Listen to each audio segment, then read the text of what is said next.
Thank you, everybody. I'm so glad to be here. I'm so excited to speak at Ohio Linux Fest. This is actually my second year. Last year, you might have seen me give a talk on how to integrate junior developers into your team. And that was a talk that I was excited about giving because I was a junior developer not too long ago. And I was integrated all right into my team, and I've seen some great executions of it and some not so great executions of it. But one thing that I've also seen great and poor executions of are web accessibility. So what I'm going to go over today is how you can quickly and drastically improve the web accessibility for your website in about one sprint. So what we're going to be talking about for the agenda is the who and why of accessibility. Why is it important and what exactly is it? Let me double check that my screen is sharing correctly. Okay, we're all good there. Um, and then accessibility tools that both the users of the platform will use and as developers that you can use. We're also going to talk about an element by element rundown of the different site improvements that you could do. We can't get into everything that you can do to make your site more accessible, but we can get into the vast majority of things that'll quickly make it better. And then we're going to talk about how to integrate this all in one sprint. And I'm actually going to leave you with a Trello board that you can copy and paste into your own Trello area or like steal all the improvements from or the acceptance criteria and integrate them into your normal sprint cycle. So who am I? Well, my name is Robin Clower. I'm an associate consultant at Workstate Consulting. We're a Columbus-based firm, just a little bit north of North Market, but pretty much on right next to North Market. We're currently hiring. If you're interested, we're looking for full stack like .NET or Angular developers. Also, people who have interest in DevOps, which is a role that I previously did. But what I've primarily worked on is front-end development and especially Drupal. Currently, I'm a maintainer for about 7 or 8 different sites, mainly working on the front end for a large broadcasting company. Then I've also worked on some Liferay. And during my time doing front end and back end development, I've improved accessibility for 2 different sites. One of them was a relatively small school in upstate New York for students with autism. And then one of them is a broadcast news or broadcast channel, premieres every single day. And their site actually was sued on account of accessibility and they had to bring it up to standards. And so I was working on all the different requirements to get that up. And thankfully, we are like 99% of the way there. And we had until this year, the end of this year to get it done. And all we need to do is migrate video players. All we need to do. We've been working at that for a while. So the who of accessibility. I'm about to show you a video. It doesn't need sound or anything. So if you can't hear the sound, it's fine.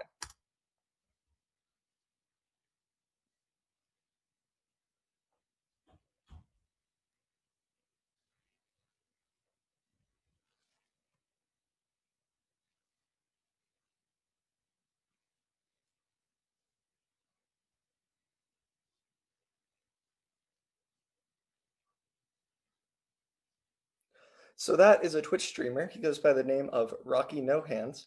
And as you could probably guess by the name, he's actually paralyzed from the neck down. He can't move any of his body beneath the neck.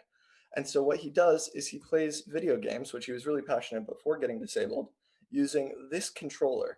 You can see actually it's pretty much a joystick that he can control with his head movements. And it's got 3 little pipes. And each pipe you can either blow or suck at, and that'll register different inputs. And then you can use any combination of the 3 pipes in order to register different button presses. So he has them bound to his keyboard or to his controller input, and he has it mapped in such a way that, for instance, if he blows into the center hole and not the 2 other holes, then he's able to shoot. Well, that's the most frequent action, so that's the easiest one for him to do. But he might also have reload bound to, like, if you pull in your breath from the left 2 holes, then it'll do something. So accessibility is the normal people. They like to do the normal things, the people that need accessibility options. However, they just need a little different way of achieving the same thing. So there are a whole bunch of different common forms of disability, and we kind of have to design for all of them because somebody with one form of disability might not be affected by other fixes. So for instance, an auditory disability like difficulty hearing or deafness, you would need captions on your videos. You wouldn't be able to hear what they say. A cognitive like ADD or learning disabilities, they might have a harder time focusing or understanding ideas clearly. So they need clearly demarcated areas of the site like obvious headers, things like that to guide them through the page. Neurological diseases like Parkinson's or epilepsy, they might need things like no rapidly changing elements. So slideshows that don't flick through the site really quickly, or menus that don't disappear if you accidentally hover off the menu for like a quarter of a second if your hand shakes. You also have physical disabilities, like we saw with Rocky No Hands. He's able to play video games with other players. That was Call of Duty Warzone, um, with able-bodied players, and he's able to play at such a highly competitive level, even though he's fully paralyzed below the neck. And for websites, a lot of times that translates to being able to navigate using keyboards or different button maps instead of just the mouse. You also have visual, which is things like blindness or just difficulty seeing or even color blindness. So for this, you need well labeled web elements in the HTML, like not necessarily things people can see, but make sure that all of your tags are what they're supposed to be used for. And then also good use of pictures and colors. A disability doesn't just affect those who have dealt with it for a long time. You can be temporarily disabled in a whole bunch of different ways. So you could like break your arm or get a concussion that makes it harder to read or focus on things, harder to use a screen. For instance, at one point, I actually got pink eye. My second day of student teaching, I got pink eye over the weekend, and I had my entire room was completely dark. I had no lights on. I even unplugged all the idle lights in my room because they were so bright. I had double blackout curtains on my window. I had my phone at completely minimum darkness, like as dark as you could get. And I had downloaded a second app to make it even darker. And the screen was still too bright for me to use. So I just had to sit there doing nothing for the entire time. If I had known more about accessibility options during that time, I could have actually navigated using the voice command on my phone and using the text to speech options on my phone. And I could have navigated and still been able to um, peruse websites and everything like that. You also have elderly people who are trying to use computers, and just because they can't see as well, maybe you need ability to make your site have larger font sizes. And then also, accessibility options aren't just for people who are disabled. It's really anybody who likes to navigate the web using a different option. So, for instance, navigating using keyboard. But why is it important? Well, it has potential to make life better for everyone, not just people with disabilities. Like I said, when I watch YouTube videos, I like to speed up a lot of videos really quickly so that they're 2 times speed. I can do that with a keyboard shortcut instead of navigating through 3 menus. That's an accessibility thing, but it's also something that I utilize. Accessibility options definitely make people life better for people with disabilities. There are some websites that they straight up can't use because they don't have the proper options, and so this will allow them to use it. And then also, accessibility is a legal requirement. Like I said, I'm currently working on a website that was sued for the Americans with Disabilities Act because it's a public-facing website, and Title III of the ADA says you can't have discrimination on the basis of disability in public places, and that has been interpreted to mean websites. So if your website is a place that somebody could go to interact with your content or to shop, that's a public place. That's an area that people are trying to use, and you need to have it enabled. So it's not just it would feel good if we did this. It's actually a legal requirement in the US. So what is accessibility exactly? Well, in normal in the normal world, it's making traditional mediums usable for people with disabilities. So, for instance, adding a wheelchair ramp, you can't just have a staircase, or you might have to have an elevator or something. Having elevator buttons that have braille, so that way they can read what blind people can read what floor they need to go to.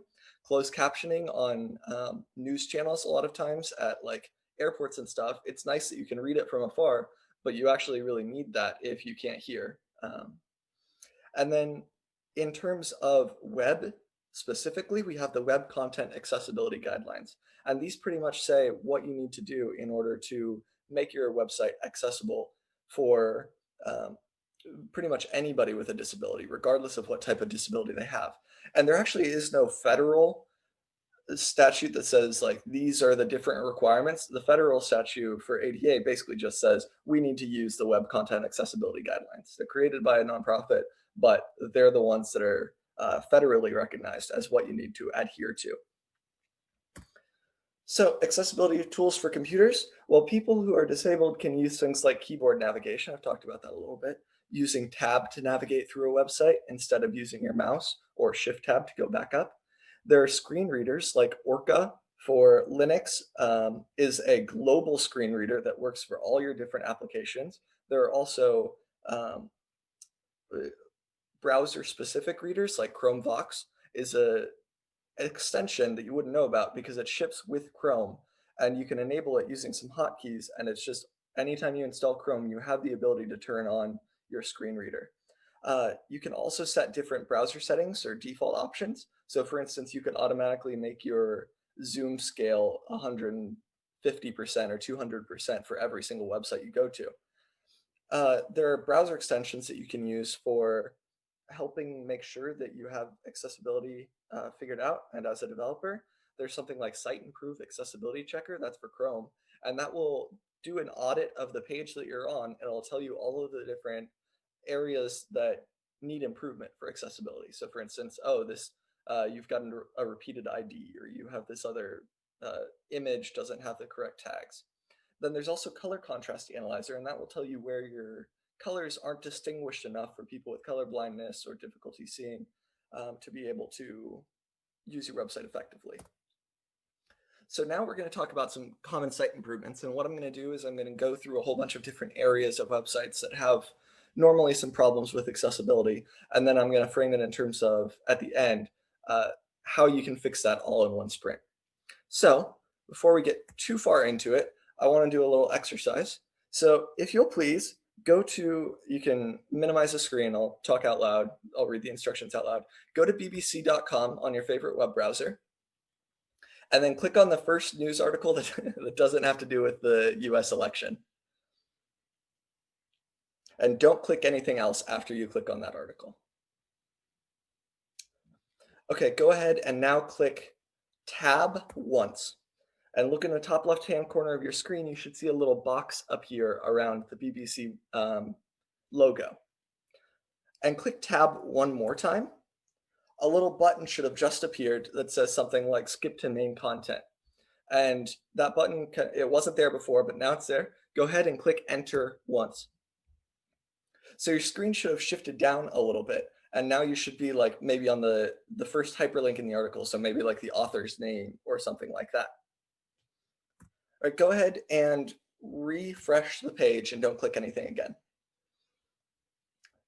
Now click tab, and instead of hitting enter when you get to that button, just keep on hitting tab until you reach the same place that you reached originally. So just keep on hitting tab until you reach that author's name hyperlink.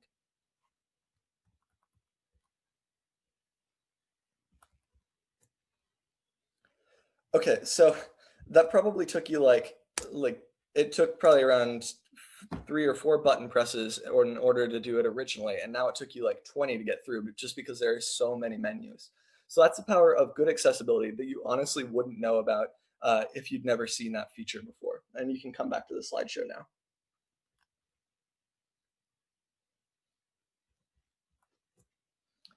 And somebody in Slack chat said there are some video players that like automatically hide the volume when you mouse over it or things like that. And yeah, features like that, they're annoying for people without disabilities to use, and they're absolutely infuriating and or unusable for people with disabilities.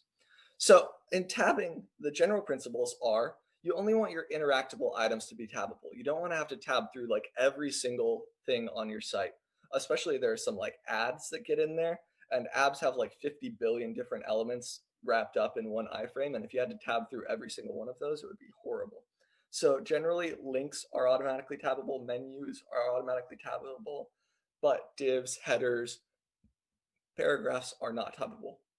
Keyboard navigation should progress logically across and down the page. So if you start in the top left corner, then you're going to go all the way across to the right-hand side and then go down, and you're going to go like a normal reading order. If your stuff skips all over the page, then that's going to be really hard to follow where your cursor is if you don't use a mouse.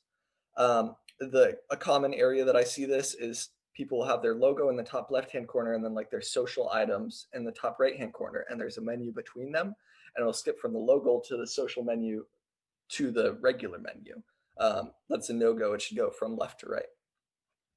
Another thing that should not happen, menus should not open if you click tab over top of the menu. So when you were tabbing through the BBC, but there was like a more menu with like a little down thing, but you didn't have to tab through the entire submenu. And that's really important because some sites, especially like university sites and stuff like that, have like 50 billion submenus that are just completely impossible if you had to tab through each one of those every single time that you wanted to visit a page on the site. Hyperlinks shouldn't be repeated. And what I mean by that is if you have two links leading to the same place and they're close to the same place on the page, then only one of those should be tabbable. So for instance, this is a common feature, a card on a lot of sites. Um, Normally you would be able to tap on the image with your mouse and that would take you to the article, or you could tap on the headline. Normally the paragraph you probably wouldn't be able to link to the article from. And then this culture thing is a separate link, and that'll lead you to like their culture page. So if you're clicking with a mouse, it's fine. You want to be able to click on all of this area and have it go. If you're tabbing through, you don't want to have to tab through like 30 cards in a row where it highlights this image and then it highlights this text and then it highlights here. If you could remove one of those, that's ideal. So one way of doing it is to have this entire card be tabbable and remove the link here. Another way of doing it is have this first one be tabbable and then remove the ability to tab to this one. So another thing that you need is invisible items should not be tabbable. And this is a problem, especially with carousels a lot of the time, is you'll have 3 items on screen that you can see and then like 7 items off the screen. And you tab through the first 3 items and then it actually tabs through the remaining 7 items. And you can't actually tell where your cursor is because they're completely off the screen. Or modals are another area where this faces problems. You have like a hyperlink for like a newsletter sign up or something in your modal, and you try and tab around, and then all of a sudden your cursor just completely disappears. It's because it went to this hidden modal that's not even visible to the eye. So make sure all of that's not tabbable, and then use JavaScript to enable the tabbing when it's there. And then also, like we saw in BBC, pages should have a skip to main content item at the top of the page that'll skip past like all the layers of menus because most pages obviously have a ton of menus. So here are a couple HTML properties that you'll need to shore up on if you want to make your tabbing accessible. There's something called tab index, and that can be set to -1 or 0. If the item should be tabbable, it could be 0. It's set as a default, like tab index is automatically 0 and it's not even there for A tags. But if you want to change that, then you need to add tab index equals -1 or 0. So for instance, like I talked about with the carousel earlier, you would want to have all of those items that are off screen have a tab index of -1. And then when you hit the next button on the carousel or you swipe to the right on the carousel and those new ones appear, the old ones should get a tab index of 0 and the new ones, or of -1, and the new ones should get a tab index of 0. So that way you can tab to them. ARIA hidden tells whether or not, and these ARIA labels are something used in accessibility. They basically tell screen reader additional information that might not be obvious. So ARIA hidden tells is an item hidden. So we have like the tab index set to -1 on the carousel, and we're also going to hide ARIA hidden equals true, that item from the carousel, so that way your screen reader doesn't try and pick up on that information. Another one is ARIA has pop-up, and that'll tell you, especially with menus, like does this menu have a submenu?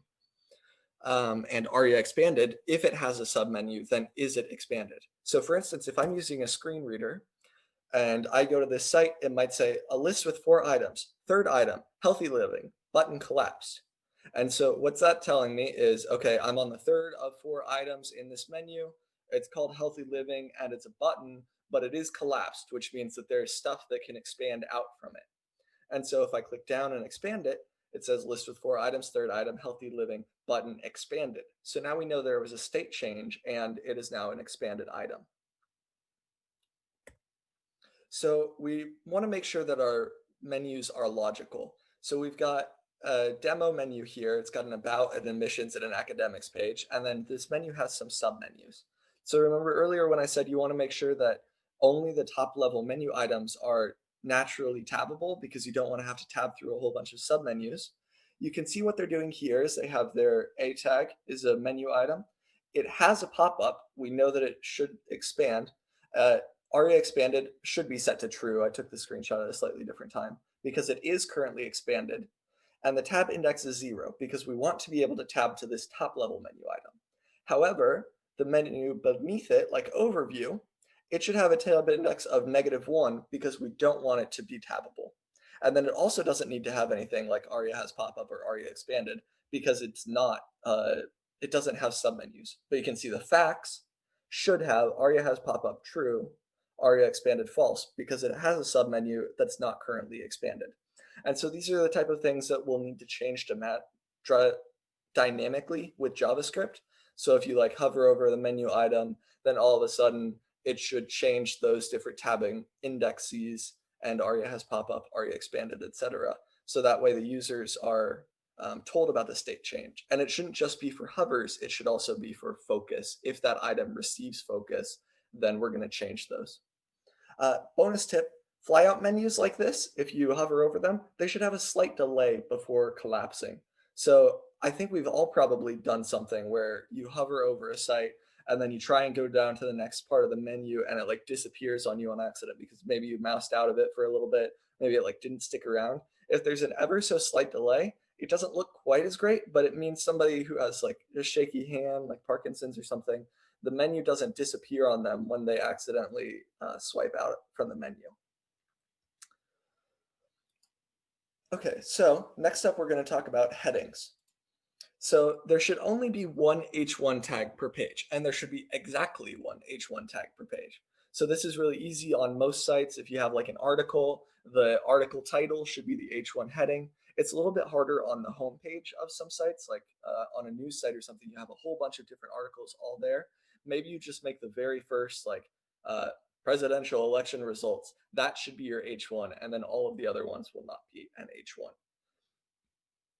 Now, here's an example from BBC, and a lot of my examples are from BBC. Just I haven't worked for them or anything. I just chose them because I needed an example, and I figured it's a relatively neutral news site, so I wouldn't catch any flack during this election season. So this area right here is made up of. It's pretty typical. We've got a card. It's like a card large or something, and then a couple card smalls. So in your mind, think about for a second.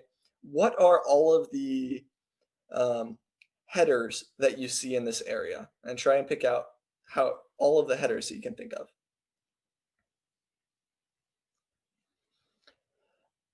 Okay, and so now think about, with what you know about headers, which ones are your like H2s, which ones are your H3s, which ones are your H4s, etc.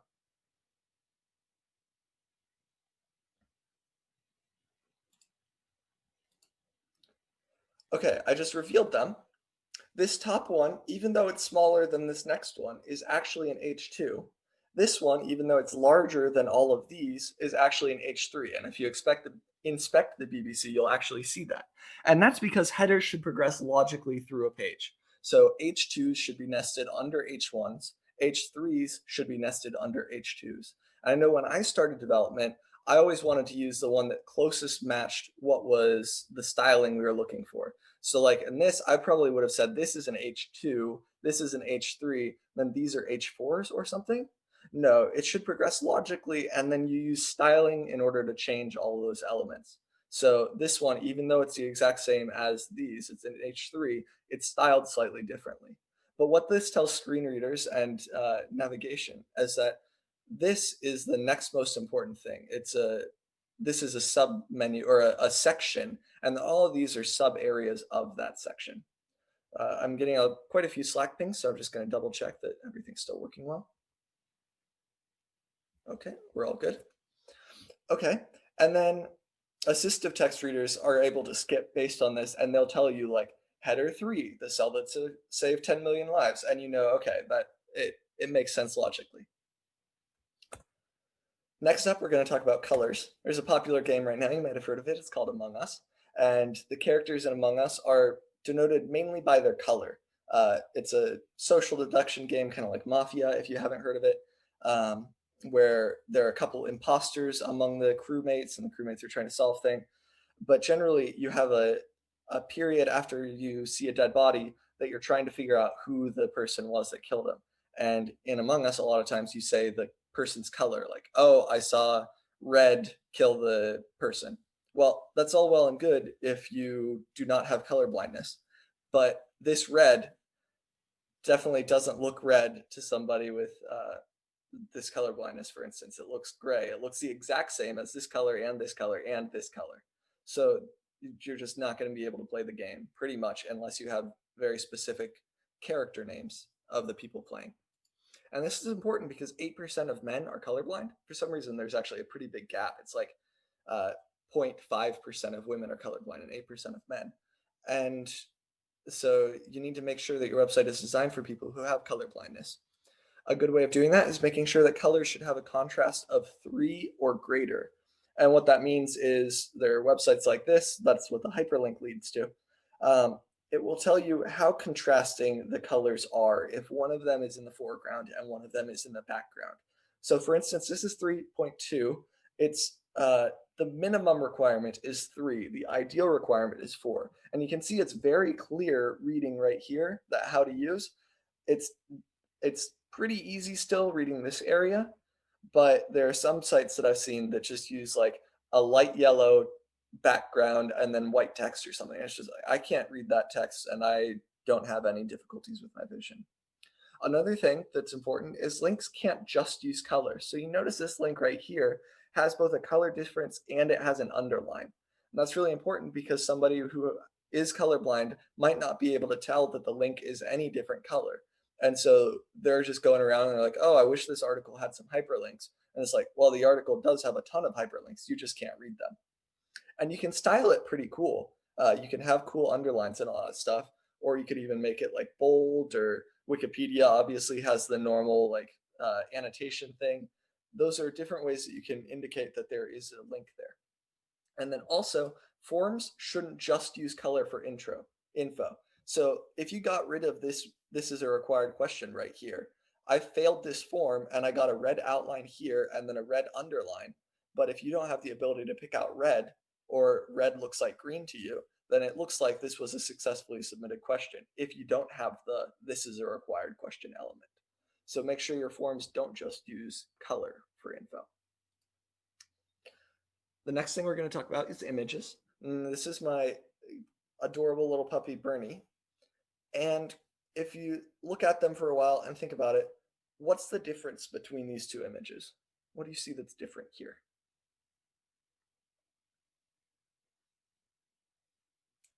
So there's actually no visual difference in the images. The only difference is, if this was on a website, the one on the left has an alt tag that says adorable fluffy dog sleeps. So if you're using a text-to-speech reader and you're panning through and it says image, and then you go to the next thing and it continues on, then that means that image didn't have an alt tag. And so the person would never know that they just looked at an image of an adorable fluffy dog sleeping. Instead, they would just hear it's an image and they would be completely lost as to what that image was. This is especially important on like blogs and stuff. You have an image of maybe the beautiful meal that you cooked. You're talking about cooking this meal and you don't describe what's happening in each step of the image. So like, oh, I saute the onions, and then you have a picture of like the onion sauteing, but instead of using oil, you're using butter, and that's very obvious in the image, but then you don't say that. Some people might try and use one instead of the other, for instance. Now, you can have images with alt tags that are blank. However, that should be only used for images that are completely decorative. So let's say you have like a flower off in the corner of your website that just floats around with you and it doesn't matter at all, then that can have an image of alt tag nothing, but that should only be used for decorative images. Next up, images. Screen readers can't understand images without alt text, like we said, but they also can't parse words inside of images. So for instance, memes with its big impact font, if you're blind, you can't read that font. So you need to have the alt tag that would say, this image says such and such. It's the normal meme and it says this thing. Or alternatively, you can use your normal HTML elements and overlay them over top the image. And that's the better option if you're developing a website. So for instance, on here, again from the BBC, we have a header and a paragraph, and then their kicker.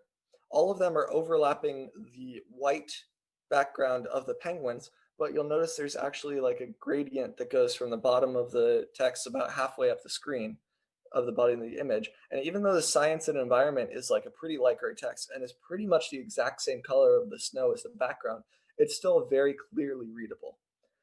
So this is a great way of making sure that your images, people using screen readers can understand everything that's happening on the page and not have it distracting. A couple other random things that I want to talk about. What is the difference between these three buttons? Now they're all styled with basic Bootstrap styling. They're all called button primary or whatever, button default. So the first one is a button, and it is a closed button. The second one is a link that takes us back a page or something like that. And the third one is a submit button. So they all have very different features and different reasons to use each one. And if you confuse them, a lot of times like, oh, I have a link that I want to look like a button, I'll use a button instead. There's a distinct reason, and it's because of accessibility.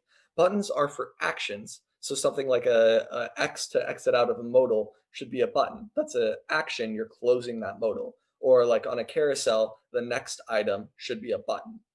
A's are for links. So even if it's styled the exact same way, if you have a link that's leading somewhere, it should always be an A tag.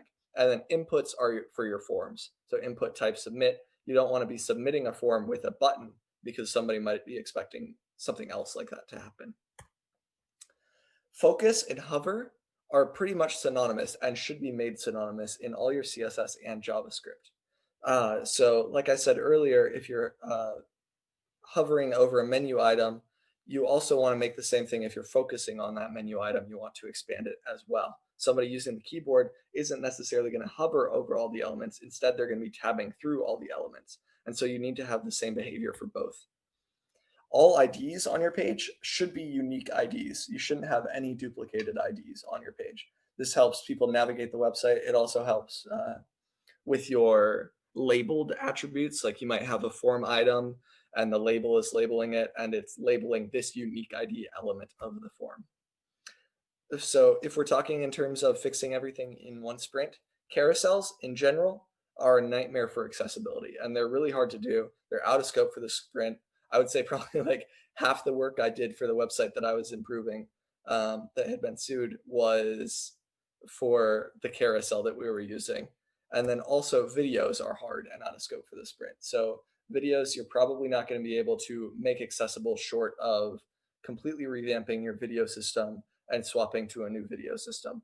Now there are some that are already utilizing accessibility features. So if you can use, for instance, a YouTube embed instead of your own proprietary video software, then that'll allow you to have an accessible video on your site, which is probably a better option for a small team.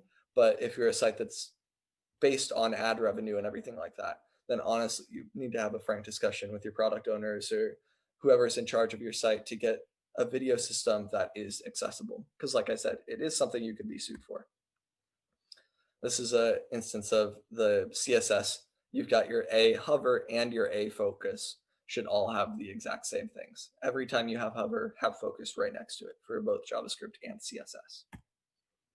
So putting it all together, I made you all a Trello board. And so what you should do if you're actually wanting to follow through, I hate those text inside images mains. I have to copy type them for blind friends. Yeah, exactly. There's the standard, there are some questions that have popped up. Open standard for building UIs for accessibility. The WCAG standard is the one that you want to follow, and they have pretty informative links. And a lot of them are actually linked in the Trello board. So here is my Trello board. I'll address that in a second. So for instance, we've got our forms, and here's the W3. They're the people who actually make the guidelines. And they tell you all of the different elements that you should have with forms. So labeling controls, you need to have your form with controls labeled. You should have multi-page forms instead of all of your stuff being on one huge long form.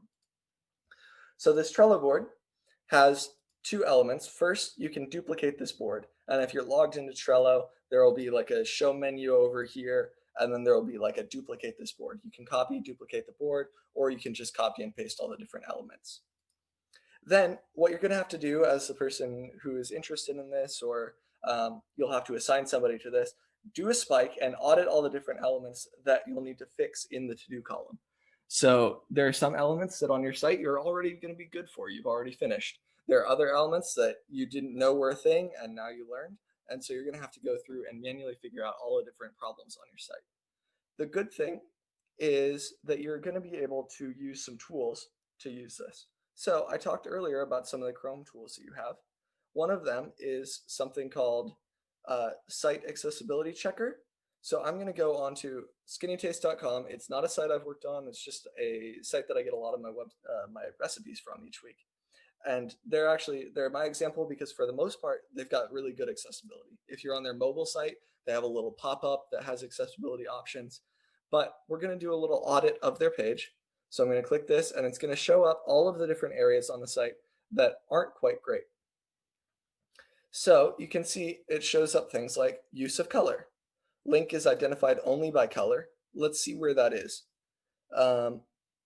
It's this like find out more. So if I look on here, I think it's one of these elements up here. You can see this like via email. That's a link, but it only distinguishes itself via color. Or enough time, it's making sure that there's enough time before you navigate through the different sites. There are some other elements that you might have. And again, like I said, this site is pretty good for accessibility, so there's not a lot that's on here. Images of text. So we talked about, is the image free of text? And these areas right here, this is a pretty big flaw on her site. We've got Skinny Taste Meal Prep. It's a book, it's a link, but it doesn't have any way of distinguishing what this book is to somebody using a screen reader. So it just says order now on Amazon, but what am I ordering? Am I ordering her air fryer book, her one and done book? Am I ordering like an actual air fryer? She should have some sort of text that tells what these things are. And again, she does good for the most part, and I'm just using this as a little example. Another tool that I really like is a color contrast analyzer. So I'm going to pull that up right now. So I'm going to capture just a little bit, and we're going to look at this region right here. So she distinguishes all of her recipes using these little elements, and it says whether or not the recipe is like paleo or if it's vegan or things like that. But you can see some of them are pretty hard to read. This paleo, there's like a little P inside of that yellow. Honestly, it's pretty hard to read for me. Some of them are great. This pressure cooker, I think it's great. It looks exactly right. Let's see. I'm pretty zoomed in, so that's probably causing a problem. Let me kill this and then color contrast.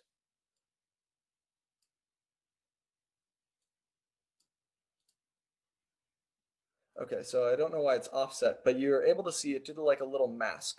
So for the minimum requirements, we can scan it and it'll show all of the elements. Obviously, we've got our text is perfectly readable, but we can only see the PC and the K for keto and pressure cooker. We can't tell what the KF is or the FM, and we can hide the mask and look at those, like the GF, the gluten-free. It's this lightish pink and a white background. You can't actually distinguish what that is if you have difficulty with colors, or even sometimes if you don't. So as a developer, one of my favorite sites is this contrast ratio, and it's the one that I showed earlier. And you type in two colors and it'll tell you what the ratio is. So this 2.7, that's not accessible. It's like especially really hard reading this. And I have to highlight it in order to read it well. Some of the other things that she has on this, like one of the yellows that she uses, that's even more difficult. Like I straight up can't read anything aside from how to use without some serious eye strain. Or the red that she uses elsewhere against the white, okay, that's actually pretty good. We can actually read that. And if we look at the site, that's that Q. Okay, that Q is pretty visible. So this will be an easy way of checking. And you can also change, like what happens if I use black font? Okay, that's pretty understandable and pretty readable, especially if I use it against a yellow background. So what I recommend their web designer does is about half of these logos can be like they are, the keto, the pressure cooker, the kid friendly. But then the others, I would recommend changing to a really dark gray font or something like that. And it won't look too out of place. I've done it for some other sites, but it'll make sure that all of this is readable. So on this Trello board, there are also some things like the headers that talk about You should have exactly one tag. You should have the H2s nested under H3s. The styling can be used to replicate. And so you can copy all of these different elements. Now, I saw a question come in earlier that I want to bring attention to, and it's pretty much how can I convince somebody from a business owner that this is a good idea to improve their site this way? And that's the beauty of this talk. You don't even necessarily have to have one sprint dedicated to it because you can actually use all of these different elements and bring them into your existing sprint and just do like one or two kind of sneaky points at a time. You don't necessarily need to have all of the different things done exactly on one sprint, although that would be pretty ideal. Instead, you could just say like, okay, this week we're fixing all of our links and we're making sure the link styling is consistent across the page. All of the links have the different elements, and we're just going to do that. It's going to be like 2 or 3 points. It's not going to really add that much to our sprint commit, and it should be something that we can knock out. And if you do this really incremental thing, instead of just saying, hey, we need to take a full sprint to get all of this done, you say, hey, we're just going to do a little bit of work on here, then that'll help make it much easier. Yeah, so Bariga comments that they don't know the last time they saw a QA talk about testing headphones or anything. We didn't either when we were designing the site. And the site that I had to improve was actually a site that I helped make. And we didn't have our QA doing anything like that. And now I'm getting tickets like, oh, if you're using the text to speech on your Android device and you navigate to this very specific area, it's not reading out loud. I actually had to like install a Mac VM on my Ubuntu machine in order to test the things out on the Safari that they said, because I don't own a Mac. These are things that until you're sued, you probably wouldn't know about. You probably wouldn't recognize that it's a problem. Once you're sued, it's like, man, our site is really quite horrendous. And one thing that I would recommend you do is just try out different, especially text to speech things. On your phone, it's a default setting that you have in both iPhones and Androids. You can turn it on from your accessibility options in your phone settings and try and experiment what it's like to use your phone with accessibility and what elements have are easy for you to use and what elements are hard for you to use. And if you try out the more of these tools, like I said, Orca for Linux is something. It's just sudo apt install Orca. If you use it, then it'll tell you all of the things that are happening on your Debian-based system. Like for instance, the second I turn it on, it says, we're in the terminal window, Orca was just enabled, and then it'll tell me like a brief description about everything that's happened on the screen. And if I swap between screens, it'll tell me everything that happened on the screen. So Slack, message, somebody just joined general. Let's see some of this other thing. Yeah, so accessibility is a lot of times, like I said, it's something that's relatively forgotten about, but it's something that if you build your site around from the very beginning, then it's going to be really easy. If all of your links have good color contrast at the beginning and you're setting all your default SAS files to have this color for link text, then that's great. If you need to do an audit halfway through building a site to make sure things are accessible, then you need to do that. And especially the extra time that you can do to figure out which carousels are accessible or which video players are accessible, then that's really important. Because if you custom build a carousel or if you use a carousel library that's out of date, not accessible, then and then that's going to cause you problems later down the line. Let's see, Harvest is a good text to speech for Linux with semi-assembly. Yeah, I don't really love the Orca default voice, and what I really like is Chrome Vox's voice is pretty clear, but obviously that's only usable for Chrome specifically. Let's see some other questions. If you have any questions, feel free to throw them out. That is actually pretty much the majority of what I was going to talk about. But I'm more than happy. Any questions that you have about accessibility or what I've done or anything like that, then let me know. It's good to have an accessibility seminar at Linux Fest. Yeah, Windows license. Yeah, and it's really nice. When I started using Orca, it's not the greatest text-to-speech reader, but it was so quick and easy to install if you're used to the Linux operating system. It was just, like I said, an apt install that we're we're so used to doing these type of things that it's second nature. I tried installing the Windows equivalent, and it took me quite a while to get through. And especially if you're booting up an operating system for the very first time and you already have difficulty with site or anything like that, figuring out how to make the text to speech work is the last thing that you want to be navigating blind, literally. Um, Thanks so much, Robin. That Trello Yeah, board is super cool. Thanks for creating that for us. yeah, There was a question in the Zoom Q&A, and thank you, Carl Miller, for using the Zoom Q&A. That's yeah. really Let me check it where out. we like our questions asked. So, if you don't mind answering that in Slack, I'm sure Carl would appreciate it. His question is, do you know of any good WordPress themes that implement the suggestions in your presentation? So with that said, I wanted to be sure to acknowledge Carl, but we need to be sensitive to time in the program as well. So thanks again, Robin. I Yeah. appreciate you for speaking with us today. So I haven't worked with WordPress specifically. I'm sure if you search WordPress accessibility, then there probably are going to be some WordPress themes that you can use.